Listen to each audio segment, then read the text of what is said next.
Do you hear about discovering your children's strengths by providing them time, free time, unstructured time for your children to explore their interests, but all they want to do is play video games? Are many of your family arguments about video games, cell phone use, or too much time spent online? Would you say that your child is addicted to his electronics? If you answered yes to any of those questions, you're going to enjoy today's conversation. I'm in conversation with the guests, and we're going to be talking about discovering your children's strengths, how to curb his use of electronics. As homeschoolers, we have so much time with our children. Ideally, our children would spend hours of their day exploring and experimenting, trying to figure out and discover their interests, their passions, their strengths. But many of our children, all they want to do is go to video games. They're drawn to their electronics when they have just a few minutes free. And no doubt this causes many arguments in your family. And some of us would say that our children are actually addicted to their electronics. So what do you do? My name is Diana Rolston, and I want to welcome you to Spark Homeschool Parent. Spark Homeschool Parent is an encouraging, non-judgmental community where we can share our questions, our doubts, and our fears about homeschooling.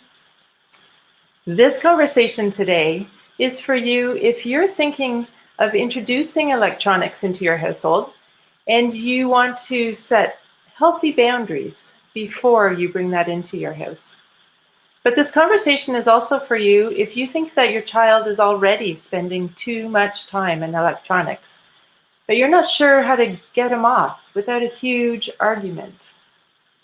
And you're going to enjoy today's conversation. You are in the right place if you're looking for resources and support for you and your family to deal with this ever-growing issue.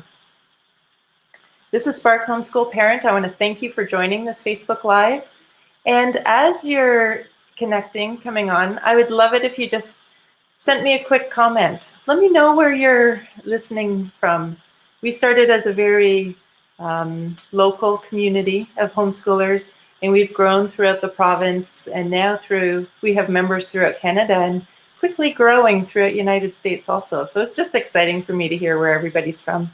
And no doubt you'll have some questions, some comments during my conversation today with Mary, and just send those in. I may be able to address them today. If not, I will address those in future Facebook Live. So let me know what you're thinking about today's conversation. Discovering your child's strengths, how to curb his use of electronics. The guest I have the privilege of speaking with today is a registered member of the College of Psychologists of Ontario and the Behavior Analysis Certification Board. She's been providing consultation and therapy services to individuals and families within the families with neurodevelopmental disorders. And that would include autism spectrum disorder and attention deficit hyperactivity disorder. She's been doing that for over 30 years in a variety of different settings. And today she's going to be sharing her insight in the area of curbing the use of video games, cell phones, electronics. I want to bring into our screen here Mary. Thanks very much for joining us. Thanks for having me. And I'm really excited about your thoughts on this issue because you have lots of experience, and it is an issue that is in so many families. So thanks very much for being with us. My pleasure. I believe that one of the many benefits of homeschooling is the opportunity we have as parents to discover and to help our children discover their interests, their passions, their strengths. But many times we find that they're just drawn to their phones, their iPads, their computers, or whatever, to play games, to watch YouTube videos. And they don't allow the opportunity to be bored and to think and ponder what they'd really like to be doing. But Mary, I imagine that curbing our children's use of electronics starts long before we bring the devices into the household. So what are some of your recommendations for families that are thinking of introducing electronics to their children and into their families? So I think that right away, sort of a mind shift set away from curbing, more towards which I think is a great title because that's how parents feel. It's like I have to get a handle on this. I have to slow it Yeah. down. I think that a really important kind of shift is to think about digital consumption as a necessary part of development now that we live in a digital age. And I'm old enough to remember when that wasn't the case and these issues didn't come up.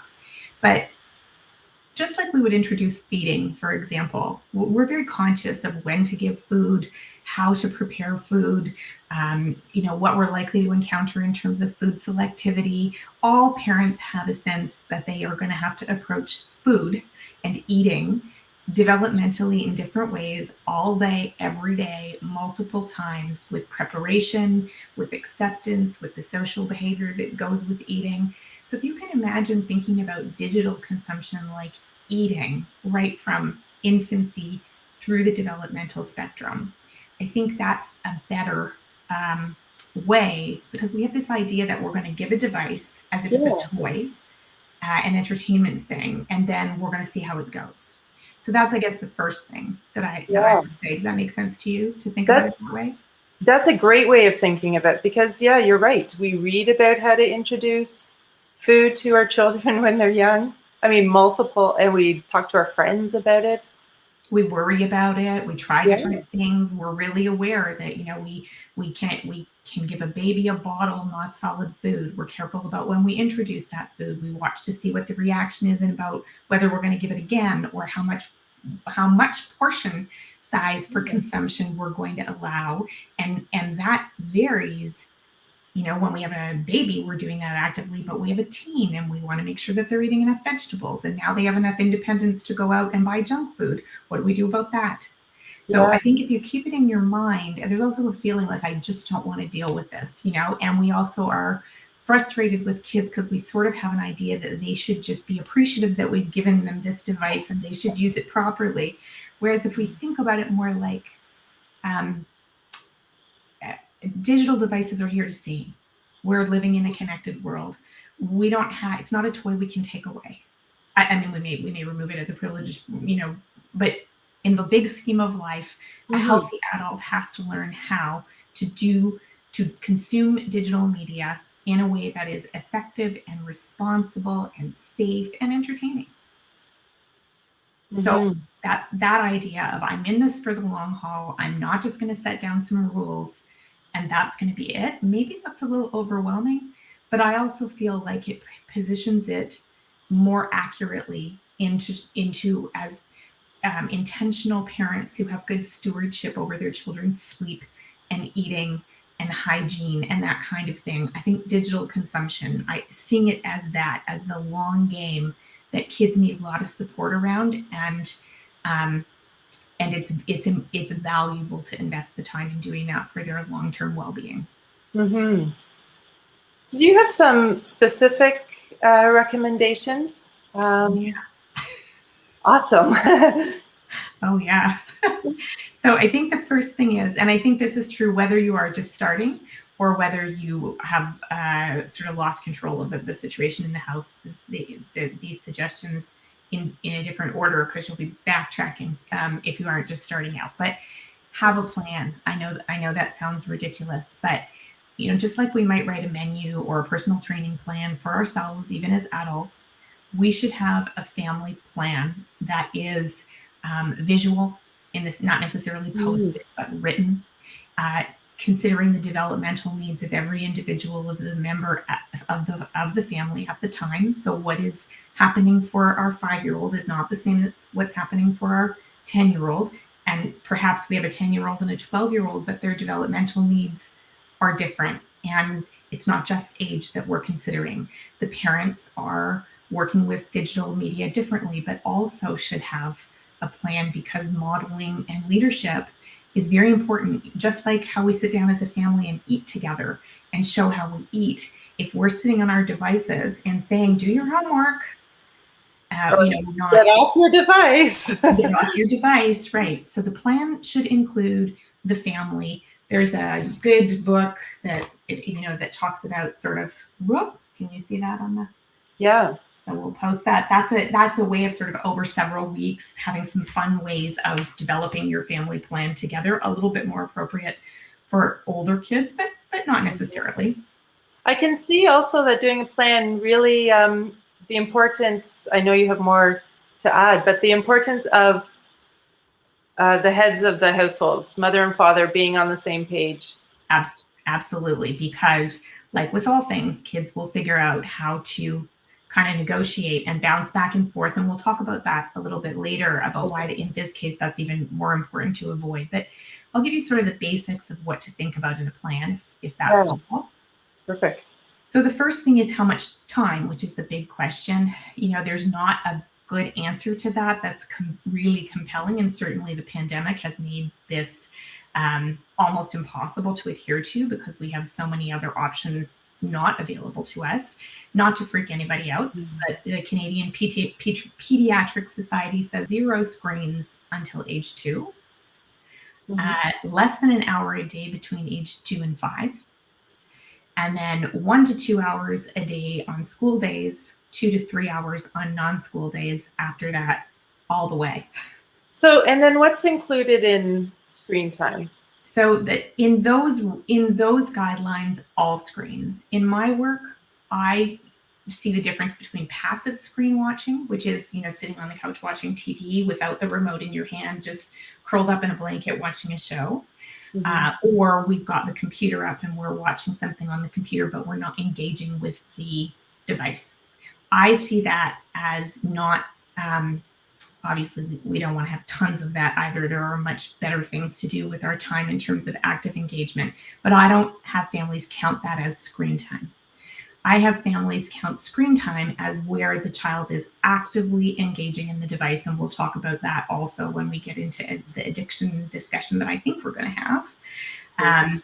So even if it's YouTube, if what you're seeing is click on the next YouTube, click on the next YouTube, click, that's what you want to watch for. Is it and TV, click, change the channel.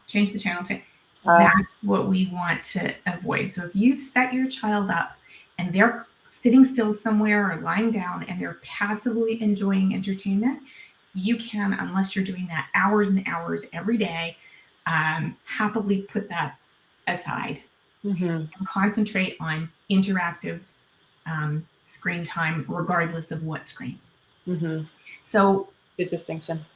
I'm not as worried about time, although I think it is fair to say that anybody who's conscious of this work believes that we all have far more screen time than is probably ideal for us, and we all have trouble managing it.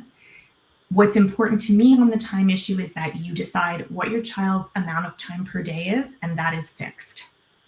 So you don't give more on days where you're tired or they're better behaved or nothing else is going on, and less on the days where, less, yes. If we have, let's say you have device time between 3 and 4, or between, if you're homeschooling, you might choose it earlier in the day during a break part of the day.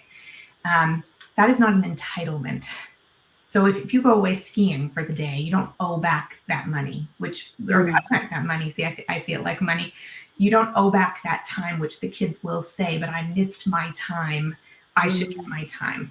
We don't owe back the other activities that we didn't do that day.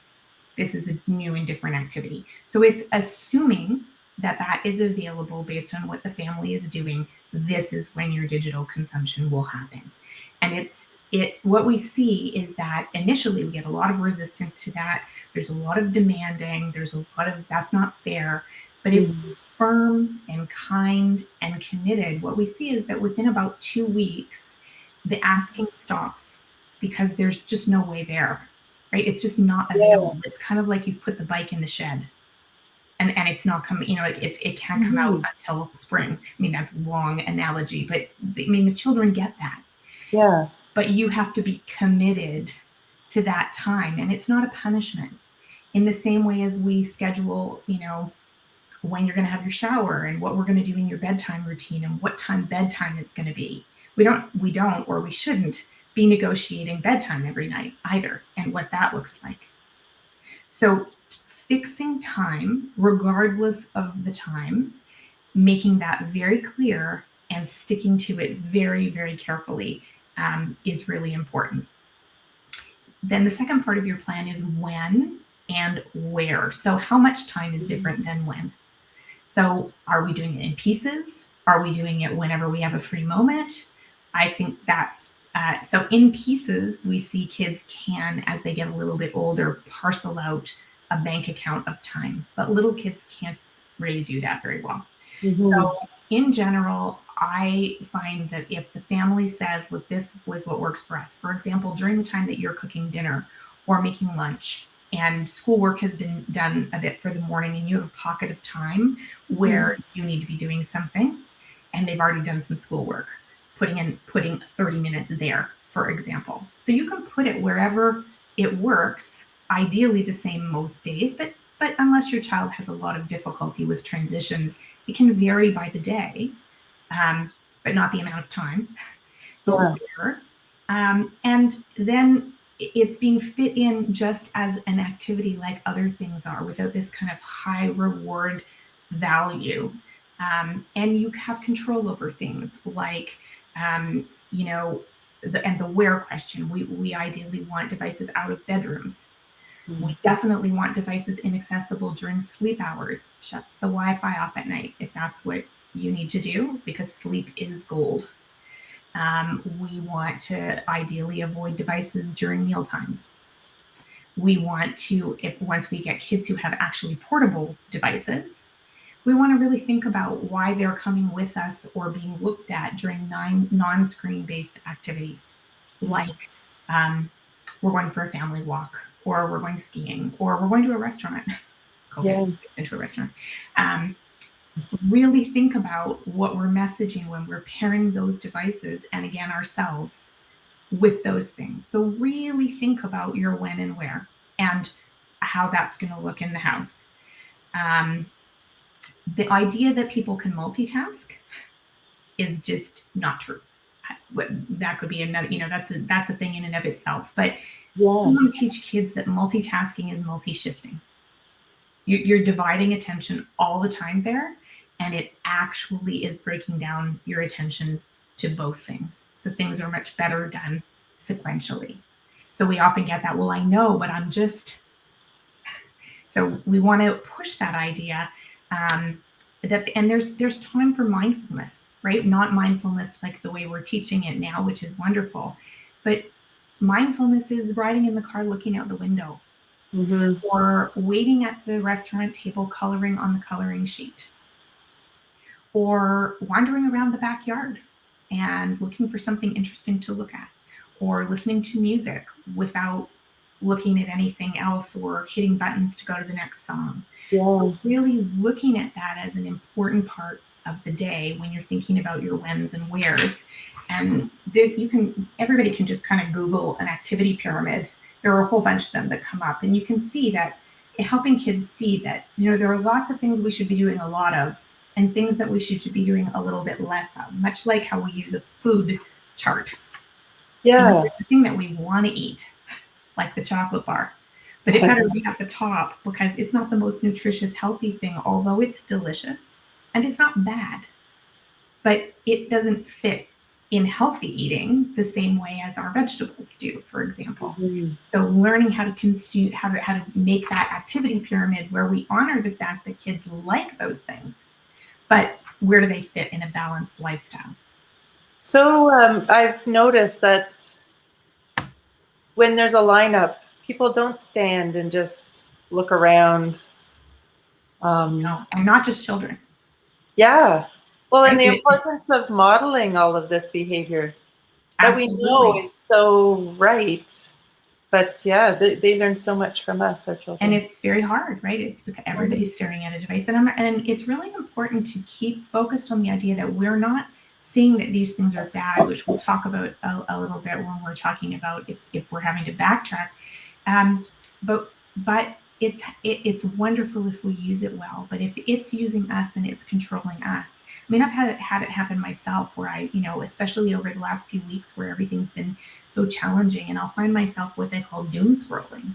Like I'm just in a Twitter feed looking, and suddenly I think, what are you doing? I can feel my breathing getting shallow. I'm tense. I'm not learning more. I'm just exposing myself to stuff that's stimulating my nervous system in a negative way. If I can't self-direct that, and my executive functioning skills and frontal lobe is well developed, I have good self-control generally, I understand the concept. So us asking our kids to do that and expecting them to be successful, you can see why that's not fair or reasonable. But yes, asking ourselves, can I just give myself a minute to just do this thing and model that and expect that? And they'll say, oh, that's dumb, or that's boring. Say, yeah, I know. And just calmly stick to it.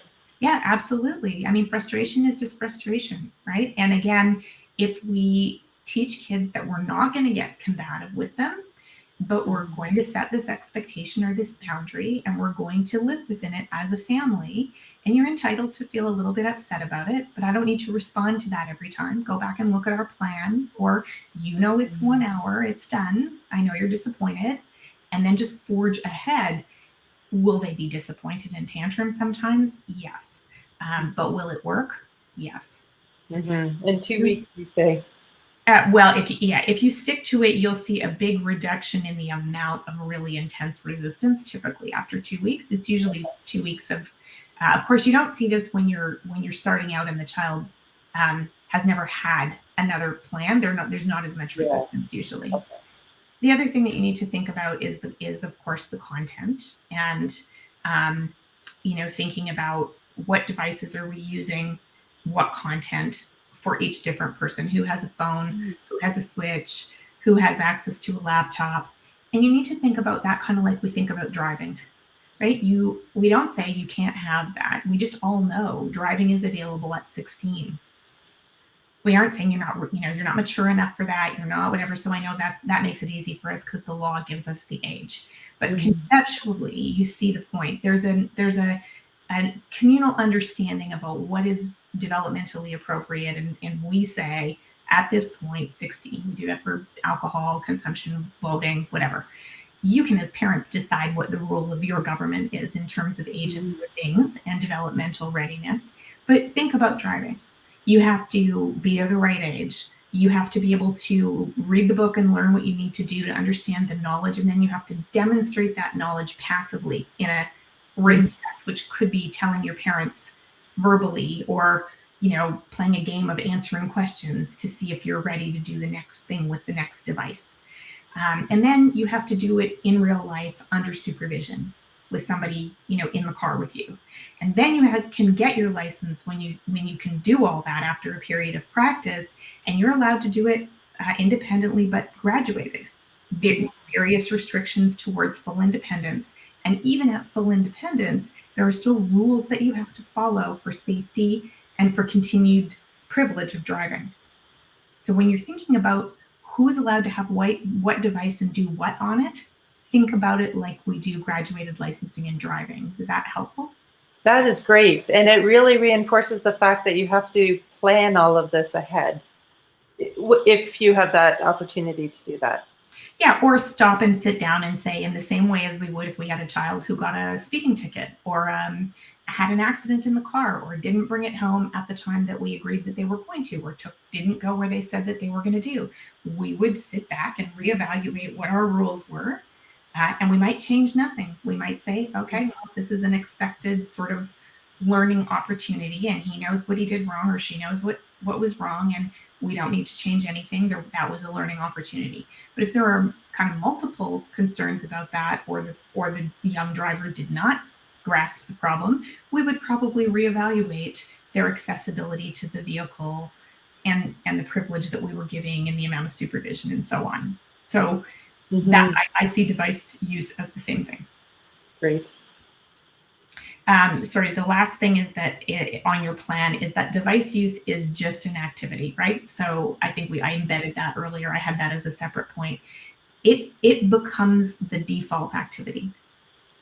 It And you does. want, if you can prevent that from happening, do so. If we have to backtrack, we'll do so. But this idea that everything else is interrupting Mm, device time is really, really important to dispel. It's just mm, an activity. And so we need to be careful about how we talk about it and how we use it, and we can talk about that a little bit more in what do we do if we're in a problem. But the idea of not um, allowing it to become the thing we do all the time, except when we have to do something else, and thinking about how we're talking about that is really important. mm-hmm. So, yeah, fantastic for families who have the opportunity to think of all of this before they bring in devices and electronics into their household. What would be some thoughts that you have for families that find themselves in this already, when they find that their children are already spending too much time on their devices? What kinds of things that should they be considering? So I think first of all, best laid plans, even if we have the chance to do it ahead of time, there's always quirks or things Oh that yeah. happen. So don't be worried or frustrated that we're already in a bit of trouble, or we were on track and now we're off track. We do that with all kinds of things, right? We start going to the gym and then we realize we're not going to the gym and we have to get back on track, and we don't feel like, oh no, we're never going to be able to do physical activity again. But these things are hard. It's hard for us to regulate our behavior around things that are challenging, and we often make a plan and fall off plan. But if we're Mhm. committed, and we're dedicated to it, and we're positive and structured, it doesn't matter where you're at. You can use the things we just talked about towards creating a now plan moving forward. Obviously, if you're backtracking, be careful about if your child's been spending 7 hours on the computer, don't go back to 1 hour, right? Okay. You should kind of shape it backwards towards where you ultimately think that you'll feel comfortable. We don't want to just cause, I mean, they won't even have any idea what to do with 6 hours of empty time. So you are going to get a lot of misbehavior and difficulty. So if you Mhm. think about kind of where you're at and shaping back towards what we just talked about as the kind of what we're trying to get to. And I think it's really important that your kids in these situations where they are invested in their devices, they know that you actually honor the fact that they like these devices, that they're good at them, that they enjoy them. Mhm. We often give messaging that, this is a waste of time, you should be doing something else, this is lazy, you're only happy when you're doing this, I'm just going to take this away if you can't manage it. We give a lot of really negative feedback around something that is a high reward, high enjoyment activity. So try to really see if you can say, I see this as a tool and an opportunity and an entertainment device. And be careful when you're communicating about that what you're saying to your child is, the reason we're structuring this is because I do actually believe that you can learn to be a digital consumer that is safe and responsible, and that has enjoyment and that conserves your mental and physical health. Can you hear that? They just That's very wise, and I like the idea of a conversation like this, because I'm assuming that students, children that are on their device for many, many hours are a little bit older, so they can have that conversation rather and than dictating. right, for sure. Now, the biggest trick to this is, and this is going to surprise people, I hope you aren't disturbed. They've literally started chopping trees Oh, outside my office. There's a wood chipper happening right now. Um, Avoid using more time on a device or less time as a reward or a punishment. mm, When we do that, we're telling the child and the brain that this is a high reward thing. And it works yeah. in its immediacy a lot of the time, but it's not effective over time. If we want to cultivate this idea that it's an activity like all other activities, and that it's not something good or bad or something that they kind of deserve or don't deserve based on unrelated behavior, we see a much more even acceptance of the plan. Also, we see a lot less conflict. So if you want to use reward around device interest, things like doing something else, you've done a certain amount of schoolwork, a certain amount of reading, and you're working maybe towards a new game. So an accessory for the device. Or perhaps you're working towards things that are showing enough responsibility that we're going to try an actual new device or a new privilege on the device. But that's different than manipulating the fixed time. Back to our point about fixed time. The only contingencies we ever use now around time on the computer is around computer or device time. So the only time that I would remove an opportunity is if there have been problems on the actual device behavior. So if while you were somewhere that you shouldn't be, doing something that wasn't agreed content in a place that is not in our agreement, or refusing to transition off at the time that we have established, we might say, so you're going to forfeit your next opportunity. Like you need to show that if you want your time, you need to show the responsibility of using that time. This much like we would in the driving example. But we don't add more. You did really well at school today, so at your schoolwork today, so you can have a couple of extra hours. Or I know you're really tired today, so yeah, go ahead and do a little bit more. Or, I'm really proud of how you behaved at grandma's. So yes, you can have a little bit more time. Or what we do a lot of is you talk to me disrespectfully, I'm taking your device. Or you didn't do your work, or you didn't do quality work, or I had to argue with you this morning, so no device today. Or that's it, you can't have it all week, which is a shot in the foot for everybody in the house. And nobody sustains that. Yeah. Oh, I wish I knew this so many years ago. Yeah. Well, we all had to learn. I think my kids are 27 and 29. So, this was all the very beginning of that. And I, as a clinician as well, we did use screen time as reinforcement before we understood how this really works in the brain and how endemic this was going to become as a problem. So, I had to learn that the hard way too. I recommended, sadly, to many parents, let's have them earn screen time. And then we realized, no, let's not. That's kind of like saying, here, how about another cigarette because you did a good job. Yeah. So really, if I could leave people kind of with one thing today or two things, it's control the time and avoid using this as reinforcement or punishment for other behavior. Which then brings us to the thought, many of us parents think that our children may be addicted to devices. What are your thoughts about that? Sorry, I should have shown you this. If you're making a plan, or if you're wanting to make a plan now, this is a book I really like. Great. It's a fairly easy read. It's not too huge, you can see. And I'll give you these later. Stories in the comments. And I'll give you a couple more as we talk about this. The short answer on the addiction question is, could it be? Yes. And people don't want to hear that. I grew up gaming. I didn't have a problem. Apples and oranges in many cases. If you're a parent now, the gaming that you grew up with or the devices that you had access to. My daughter said a few weeks ago, oh yeah, I remember when mom had that dumb 30-minute rule and the Sims wouldn't even load in that amount of time. I said, I have zero regret. See? But it's a different world that we're living in. And we know that it is true that devices are designed to be addictive. That they are. And I mean, people can research that separately, but they are designed for that purpose in terms of, and the device itself, as well as games, social media platforms, and so on. And the first place to look with this is look at your own behavior. Take off an app that you use a lot, Facebook, Twitter, your weather app, like something that you find yourself quite reliant on. Remove it for a couple of weeks and see how often you check for it. You will be surprised how often.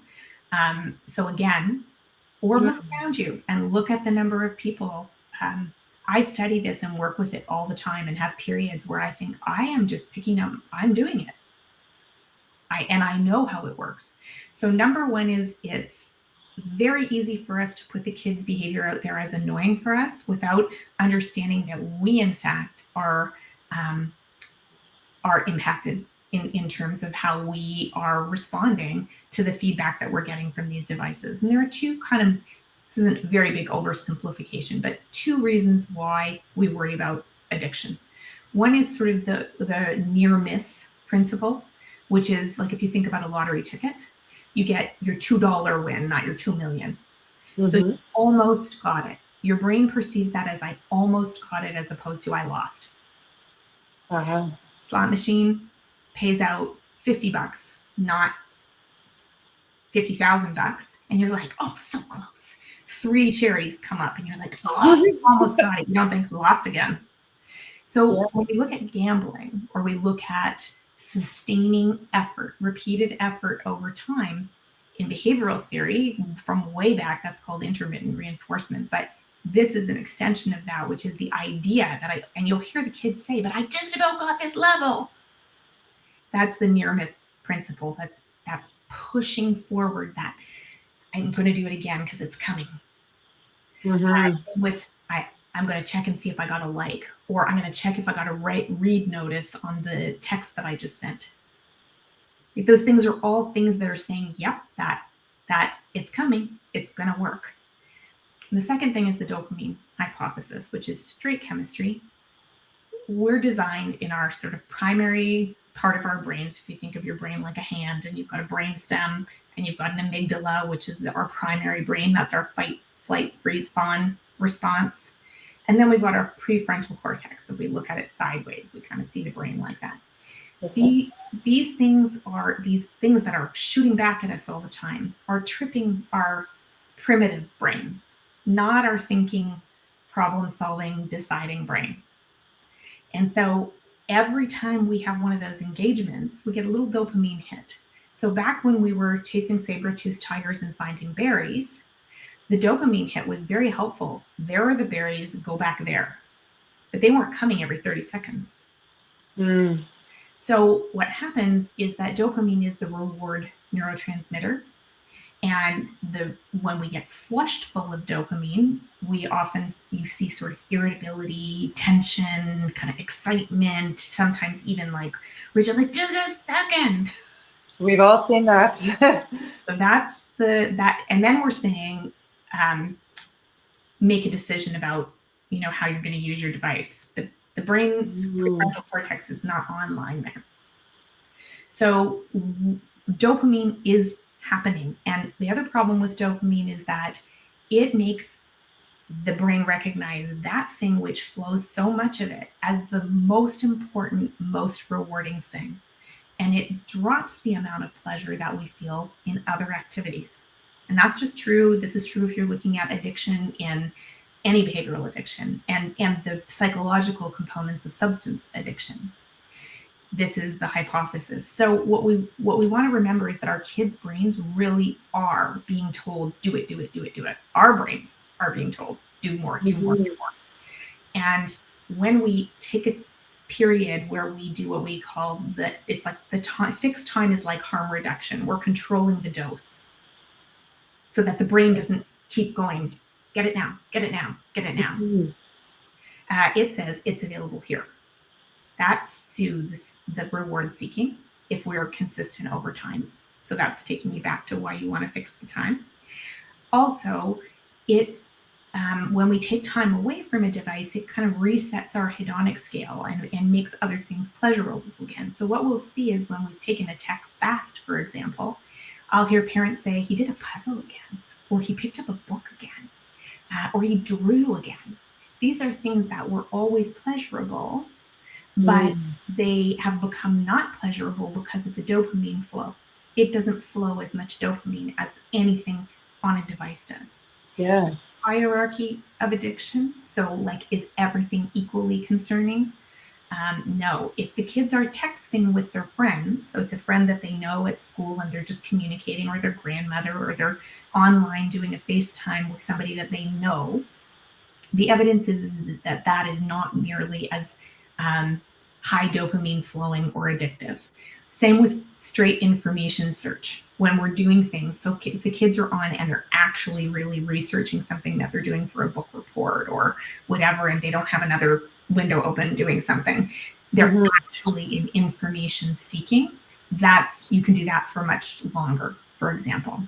Then when we add in real-time virtual things like this, you and I don't know each other, we're on the screen, we're engaging, we're thinking about each other, we're interpreting what's going on that's a little bit more unfamiliar. So our brains, it's novel. And so that's going to produce a little bit more dopamine flow. And then the most addictive of all is multiplayer gaming. Okay. So all of the things we talked about in the plan are designed to mitigate many things, but the addictive possibilities are built in there. And it's important that you have a visual in the house somewhere and accessible off-screen items. So when we get the I'm bored or there's nothing to do, which we really see, especially when we're backtracking. So if the child has been filling time, their brain is pushing, that feels like the only thing that would be fun. And they'll even say, this is dumb, or I don't even want to do this. Can I play my game right now? I just want to do Minecraft. I don't want to do the puzzle. That's a good example for you to go, because he did used to like to do this stuff. So have a list, and it should be a living list, because like today we might have access to a craft kit that we don't always have access to. We may have puzzles, we may not, but we may have always things that you can do. You can go to the trampoline, for example, or you can go in the basement and do whatever's there. So there's a list of things that you can do if your brain can't decide for itself because all it's doing is going screen, screen, screen. You can say, go check the list. It's dumb, I know, but pick something off it anyway. Nice. And then if not, then wander in boredom. And there's no need to continue to engage that negative verbal behavior. You just say, your next screen time is available at, you'll be welcome to use it then. These things are all available, and sorry you're disappointed. And then just withstand that frustration and displeasure. It's a withdrawal effect. You know, when we understand it like that, it makes so much sense. And it's easy to remain calm in those as a parent responding. Yeah, absolutely. Yeah. We can be more empathetic and compassionate, right? We can realize that you're not just being willfully difficult, or it feels often ungrateful, demanding. We've devolved into a battle of unshared values. We don't need to do any of that. Not only we should try our level best to avoid it. You know, if I told you, we're going to continue to argue over food, pretty much everybody by now knows that's not a good idea. Yeah. Right. And that feeding behavior, while it does sort of feel personal when a kid sits down and says, oh, yuck, after you just, made dinner, we still sort of, we aren't going to get into, well, you should like it. Why don't you like it? I mean, we might if we use our minds that particular day, but we don't think it was a good idea. We're not thinking, gee, that was a good plan. We're just kind of like, oh, which is okay too, right? Parents are people, and we're never going to do everything perfectly. But if we know what we're trying to do and realize that our child's brain is really struggling with this, and we may have accidentally allowed it to develop because we didn't understand. Yeah. And so our way out is a supportive, very clear, very structured, but calm way that is going to for sure bear witness to resistance. So this is a book that I like. You have to be a little bit careful because he, in the desire to not have too much like academic speak, it's a little bit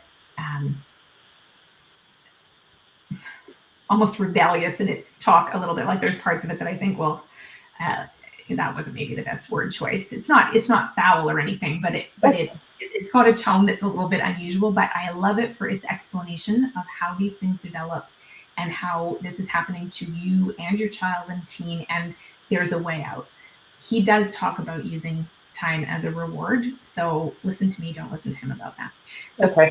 The first half, most of this book is very good, minus those two things. It's very worthwhile. You have some other resources too. Yeah, I would just want to give you this too. This is Yeah. another one that's good if you've got a child, particularly who's doing a lot of gaming. This is a great book to help you kind of find your way out. And there's another one that I only have on an e-reader that's called Reset Your Child's Brain. It's by Victoria Dunkley. So I'll give you, and I like that. That's a very specific plan, which you could, of course, adjust to your own family's needs, but it's very step by step. Now, she uses tech fasts, where she actually has people come Ooh. off screens entirely for periods of time. And I do that occasionally too, and it's surprisingly effective. But again, it's not a punishment, and it's not something that you can earn back as a privilege.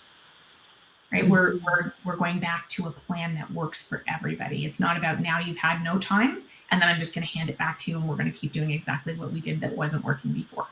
Mm. Do you see that? Yeah, so much great. Sorry, I was just speechless there for a moment. So much great information for us, and thanks for. I'm sorry, Diana. There's one thing else I should say. Yeah, As you know, I do work with neurodevelopmentally exceptional kids, and also kids who are intellectually exceptional, in either sense. It is true that there's a lot of research that neurodivergent brains, particularly people with autism spectrum disorder or ADHD, their brains, because dopamine is implicated in those disorders, their brains are much more sensitive to all of this. And so at every age, they need much more support, and they're much more likely to fall into difficulties with this. So they really do need us to be planning ahead for that. So even more important to have that plan and stick to that plan. Yeah, thanks for sharing that too. So you had lots of resources there, and we'll post those in the comments. Yeah, there's also a few websites there that I'll post for you that you can go in and look, that kind of update articles and that talk about some of these things that would be important, not specific to homeschooling, but I think that you just need to remember that when you're homeschooling, of course, you've got a longer part of the day to cover, and you have other things that you're likely needing to use the devices for. So whereas, we're often saying after school, 1 to 2 hours, you've got to obviously deal with that during the day fully, and consider that 1 to 2 hours is not going to be reasonable. But it is reasonable to say, if you were at school, there would be 0 time during the day that you would be gaming. Oops, sorry about that. Yeah. Right, which seems crazy to people. But if you think about it, if your child walks out the door to school, they're not playing Minecraft until they get home. So it messes with your mind a little, because you think, well, we could. But I have lots of people who just say, if you're home during the day for whatever reason, that's fine. But device access still starts at the end of the typical school day in terms of leisure device access. And like you said, right from the beginning, is you set that time and you stick to it. And so, also looking at resources for how do we monitor these things. There are systems that help parents manage these things so that the internet is actually shutting on and off at certain times without them having to remember to go click it off or take the device or whatever. If you can afford those, or find one that is comfortable to meet the needs of your family and your technology ability, they've gotten better over time. That's worth investing in a lot of the time. It doesn't stop the work that you have to do. It's an adjunct to following your plan. We don't want to get into, we just click the thing off intermittently because we're annoyed. Same thing, we're not going to punish. Also, there are a couple that I'll put down for you that are specifically for mobile device monitoring. And I think that they could be valuable if you use them developmentally appropriately, but they both talk about, you can stealth use them where, there's no icon on the child's phone and they don't know that you're looking. Don't do that. Be forthright.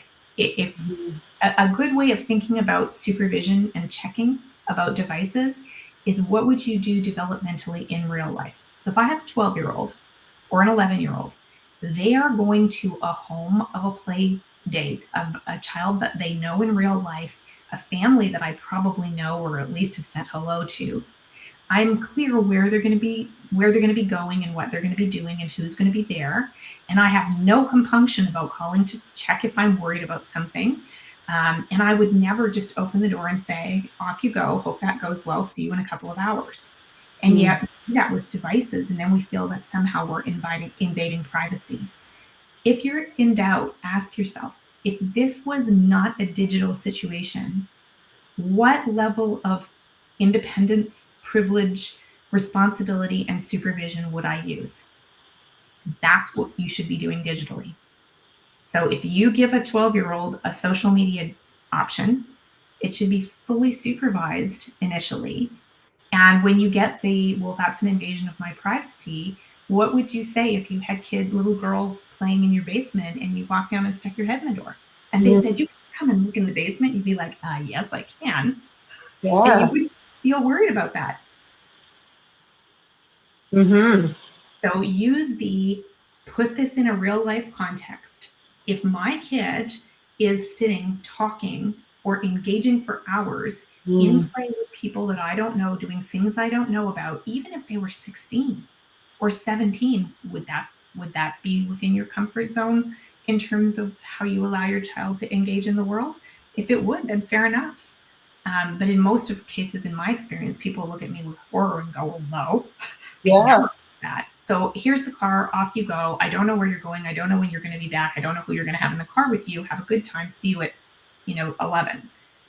Right? Everybody goes, no, but we do it digitally all the time. And then, or else we cheat and kind of check without telling that we're checking, which creates dishonesty. Yeah. And being really firm about using those in real life situations to guide your digital supervision and privilege giving and so on, and resist the everybody else does, because everybody else does a lot of the time. And so if you fall to that pressure, it is hard. But I mean, homeschooling parents are good generally at that, because they've already decided to rebel or to choose a different way and to do something sort of exceptional and outside the norm. So I think that might be a little less hard for your people than it is for some people. But bravely saying everyone else's behavior is not what dictates our behavior. Mm-hmm. Wow. I look at the time and there's just, we could go on. There's oh no, I don't think so. I think there's so much more about this topic, and I so appreciate this conversation with you. And I know all those listening are very appreciative too. Thank you, Mary. Well, I'm glad to be able to share it, and I hope that we can, like I said, be able to start seeing this more like we do teaching our kids about nutrition and health and sleep. And we can just sort of add it in and start seeing it as the kind of developmental trajectory that it is. And yes, there are pitfalls, but there are also, important opportunities, and we have to deal with it. We can, and we see these strategies work every day. Yeah, thank you for sharing that. And thanks very much for joining me. My privilege. And I'll just close us out by saying at Spark Homeschool Parent, I'm committed to equipping you with the skills and the mindset to navigate through this ever-changing homeschool journey. Watching these Facebook Lives every week is just part of our conversation. If you want to be more involved with what we're talking about, join us at our Spark Homeschool Parent Facebook group. Everybody's welcome there. And I'll be here again next Friday, every Friday at 1 p.m. with another Facebook Live. Facebook Live, yes. As homeschoolers, we can help our children find the spark that ignites their learning. Thanks for joining me.